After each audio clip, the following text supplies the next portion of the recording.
everyone, God is good all the time. All the time, God is good. Guys, sabi ko sa inyo guys, di ba? Pangako ko araw-arawin ko Montero. Itong Montero GLX manual, araw-arawin ko itong iba-vlog dyan sa YouTube channel ko hanggat hindi ako nakakapag-release ito ngayong buwan. Subukan ko lang isang buwan.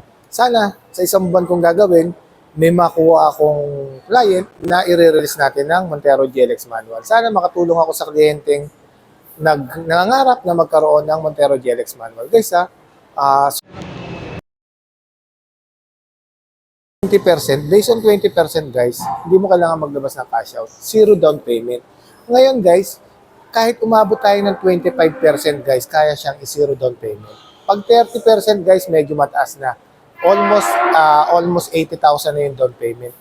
Yung monthly nito guys monthly based on 20%, 32,000. Yung monthly based on 25%, almost 30,000 lang. Tapos kapag 30%, almost 29,000. Yan guys yung monthly ng 25%, almost 31,000. Pagka 30%, almost 29,000. Yun yung monthly ng Montero GLX manual. Pero, pag 20% yun, zero down payment. Pag 25%, zero down payment. Inclusive na rin yung 1-year comprehensive insurance, 3 years LTO, and then shuttle mortgage. Tapos guys, yung previous, siyempre guys, yung previous, kung ano yung gusto nyo previous, yung Black Series look. Ngayon guys, kung ayaw nyo naman ng Black Series look, kung gusto nyo palagyan ng 360 camera itong Montero GLX manual kasi wala siyang multi-around camera, pwede pong ayun po ilagay ko. O kaya guys, yung gusto niyo yung roof rack na nilalagay dito sa taas, pwede po kung ano po yung gusto niyo previous. Madali lang po ako kausap. Nandiyan po yung contact name ko with my contact number. Just feel free to inquire po. Ulitin ko lang po Montero GLX manual, wala po tayong down payment. Tapos meron tuloy po yung promo ni Planta na 10,000 fuel subsidy. Tapos syempre, kapag kasakin kayo kumuha, yun nga, yung mga previous na gusto nyo i-previous, Black Series look, multi-around camera, o yung roof rack, guys, ibibigay ko po yun. Sobrang dali ko pong kausap. Saka guys, pangako ko sarili ko, araw-arawin ko to kasi para makaklose ako ng client dito sa YouTube channel. Ito guys, ikutan na natin ngayon. Guys, malalaman mong GLX siya kasi, unahin natin, sa kanyang front grille design guys, wala siyang multi-around camera. Yung 360, yun. Yung GLS kasi meron yun. Tapos, hindi siya illuminating light. Ito guys, hindi to illuminating light.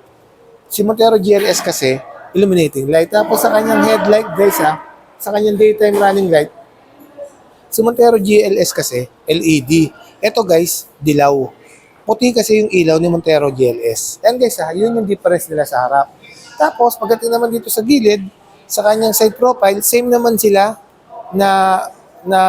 same sila pagdating sa sukat ng gulong, pati sa design ng mugs, yan, naka-silver alloy lang sila na 18 inches. Tapos, syempre, same sila ng sukat niyan na ang sukat ng gulong ng Montero GLX ay, wait lang Ito guys, 265 by 60 R18 yan, ang sukat ng gulong. Tapos, same din sila pagdating sa kanilang, dito guys, naka-chrome din yung side view mirror niya. Tapos, meron din silang LED na turning signal light. Tapos, step board, same din sila. Tapos guys suspension, same din sila ni GLS. Tapos, disc brake sa harap, disc brake sa likod, pareha sila.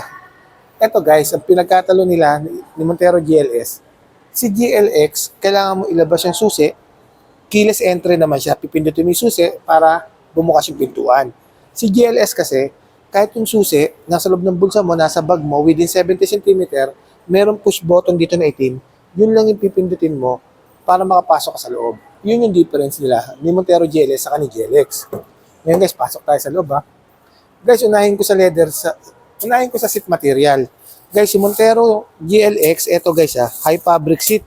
Si Montero GLS kasi naka leather seat. Tapos si Montero GLS kasi naka power seat. Ito kasi manual lang siya. 8-way power seat si GLS. Pagdating naman dito Guys, pagdating naman sa kanya infotainment system, same lang naman sila ng Montero GLS. Actually, hindi. Si Montero GLS, 8 inches yun. Ito kasi parang 6 inches lang to or 7. To si GLX. Tapos, syempre, si Montero GLS kasi automatic. Si GLX, 6-speed manual. Tapos, pagdating sa kanyang handbrake, hindi pa siya electronic parking brake, saka wala siyang brake auto hold. Ito kasi yung lever type, yung conventional, yung luma, inaangat. Yan. Tapos, siyempre, meron din center armrest. Yan. Steering wheel guys ha. Steering wheel, tilt and telescopic adjustment din naman to guys. Yan. Alam nyo guys, being practical, pwede na to si Montero GLX. Actually guys, maraming bumibili sa amin ito.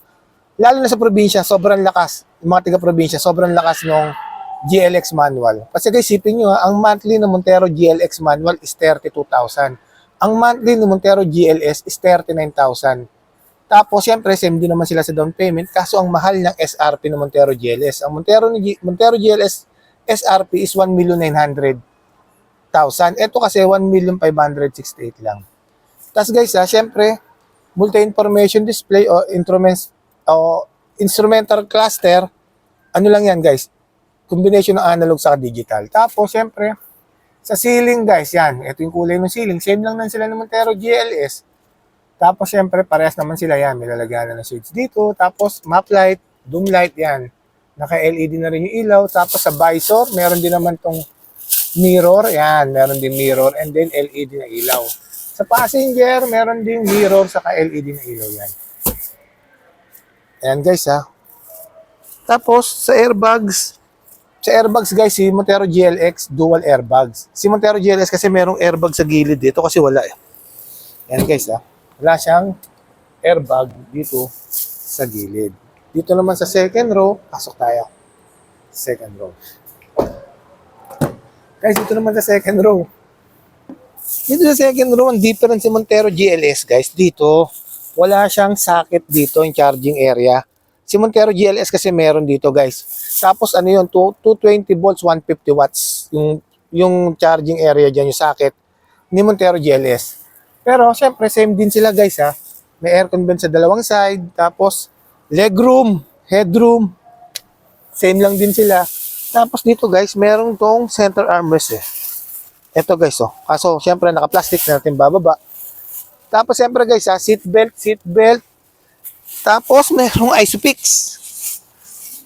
Sa third row naman, guys, meron din namang ano dyan sa third row.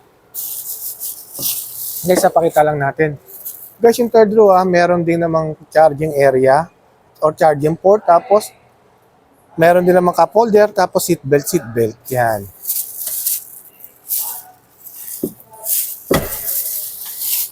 Tapos, guys, fuel tank capacity, Montero GLS, Montero GLX, same lang naman sila, 68 liters.